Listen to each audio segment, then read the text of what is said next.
ایک تو وہ تھے نا جنہوں نے خود براہ راست، جس طرح خولی نے آپ کا سر انور جو تھا کاٹا، ایک سپاہی تھا اس کو گردن دی گئی، آپ کا جو سر انور وہ دیا گیا اور اس نے اپنے گھوڑے کو لٹکا لیا۔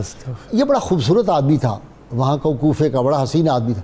اس کو لوگوں نے پوچھا کہ تم تو بڑے حسین آدمی تھے، تمہاری شکل یہ کیسی سور جیسی بن گئی، سیاہ ہو گئی؟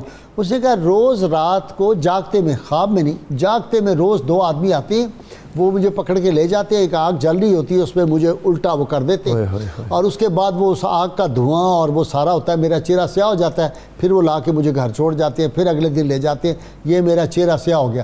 وہاں سے میں نے یہ نتیجہ اخذ کیا، رسول اللہ صلی اللہ علیہ وسلم کا جو گستاخ دشمن ہو، صحابہ کا ہو، اولیاء کا دشمن ہو، اس کے چہرے بدل جاتے تھے، اس دور میں بھی رب تک اور قیامت تک بدل جائیں گے۔ جی بے شک۔ غازی صاحب قبلہ، حضور نبی کریم صلی اللہ علیہ وآلہ وسلم کی ایک حدیث ہے، آقا علیہ السلام نے اللہ سے اس کو روایت کیا، حدیث قدسی بنتی ہے۔ حافظ ذہبی نے اس کو علی شرط مسلم تسلیم کیا، مستدرک نے اس کو حاکم میں لائے۔ حضور نبی کریم صلی اللہ علیہ وآلہ وسلم نے ارشاد فرمایا، اوحی اللہ الیہ انی قتلت بیحیی ابن زکریا 70,000۔ اللہ نے میری طرف وحی کی ہے کہ میں نے یحییٰ بن زکریا کے بدلے میں 70,000 قتل کیے تھے۔ وَإِنِّي قَاتِلٌ بِابْنِ بِنْتِكَ 70,000 و70,000۔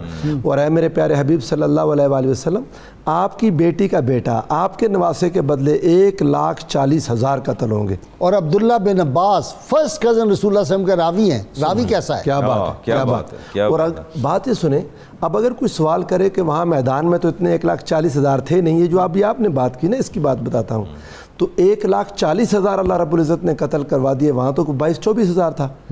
تو اس کا جواب یہ ہے کہ جو لوگ قتل حسین پر راضی رہے، اللہ تعالیٰ نے ان ساروں کو قاتلوں میں شامل کیا۔ آپ دیکھیں نا، قرآن مجید کا ایک اصول ہے کہ پچھلے زمانے کے جو یہود تھے انہوں نے انبیاء قتل کیے، اللہ تعالیٰ نے حضور علیہ السلام کے زمانے کے یہود جو اس قتل پر راضی تھے ان سے سوال کیا، قُلْ فَلِمَ تَقْتُلُونَ أَنْبِيَاءَ اللَّهِ مِنْ قَبْلُ إِن كُنْتُم مُؤْمِنِينَ، اگر تم مومن تھے تو تم نے نبیوں کو قتل کیوں کیا؟ ان سے پوچھا کہ تم نے قتل کیا، اور ان کو فرمایا فریقاً تقتلون و فریقاً تأسرون، کہ تم میں سے ایک فریق قتل کرتا تھا نبیوں کو اور ایک ان کا انکار کرتا تھا، تکذیب کرتا تھا۔ تو جتنے لوگ راضی رہے امام حسین علیہ السلام کے قتل پر، غازی صاحب قبلہ، رب ذوالجلال نے ان سب کو عبرتناک انجام دیا۔ اور اندازہ اب بھی جو راضی ہوں گے بالکل ان کا بھی انجام وہی ہوگا، اور قیامت تک، یہ بات ہے آپ کی اگلی بہت پیاری بات ہے، جو قیامت تک راضی ہوگا وہ شخص اپنا انجام دیکھ کے مرے گا۔ وہ بوڑھے کا قصہ آپ کے ذہن میں ہوگا نا، ابو شیخ نے جو لکھا کہ ایک بوڑھا بیٹھا ہوا تھا، لوگ باتیں کر رہے تھے کہ امام علی مقام کے جو قاتل ہیں ان کو رب نے چھوڑا نہیں، انہوں نے کہا مجھے کچھ نہیں ہوا، اتنا بوڑھا، اتنی عمر ہو گئی ہے۔ یہ الفاظ کہے اور اسی وقت وہ جو تھا وہ اپنا چراغ ٹھیک کرنے لگا نا، تو اسے لگ گئی آگ۔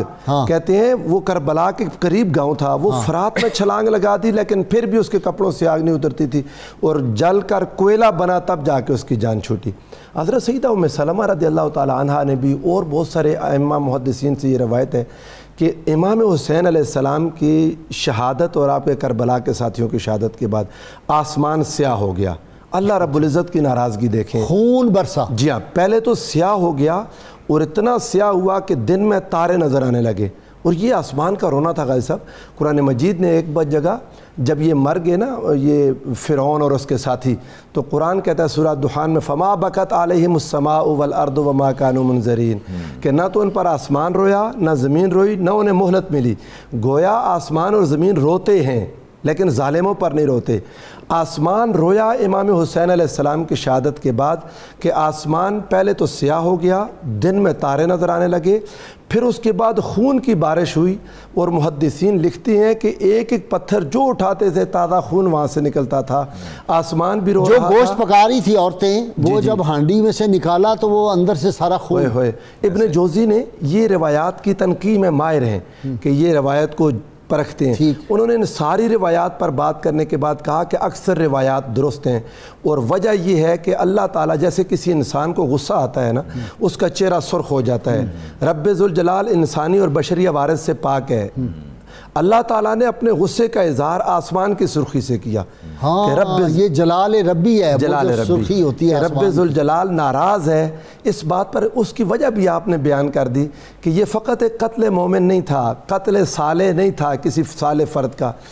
یہ رسول اللہ کو اذیت تھی براہ راست. غازی صاحب قبلہ امام حسین علیہ السلام کی شہادت رسول اللہ کے دل پر تیر چلانے والی بات تھی, اور امت نے یہ ظلم کر دیا, اور بدبخت تھے وہ لوگ. رسول اللہ صلی اللہ علیہ وآلہ وسلم خود میدان میں موجود تھے. آقا دو جہاں صلی اللہ علیہ وآلہ وسلم نے سیدہ ام سلمہ رضی اللہ تعالیٰ عنہ اور حضرت عبداللہ ابن عباس کو حضور خواب میں نظر آئے, اور یہ حدیث صحیح ہے تمام محدثین کے نزدیک کہ حضور سرور دو عالم کو دیکھا تو عرض کی یا رسول اللہ آپ کا اشعث اغبرہ, آقا آپ کا یہ سر انور, آپ کی داڑھی مبارک, یہ کیا حال ہے؟ اور وبیدہ قارورۃ فیہا دم, یہ جو خون والی شیشی ہے. حضور سرور دو عالم صلی اللہ علیہ وآلہ وسلم نے فرمایا ھذہ دم الحسین واصحابہ, میں سارا دن حسین اور اس کے ساتھیوں کا خون جمع کرتا ہوں. لم ازل التقطہ منذ اليوم, سارا دن رسول اللہ نے جس خون کو جمع کیا وہ خون ضائع ہو سکتا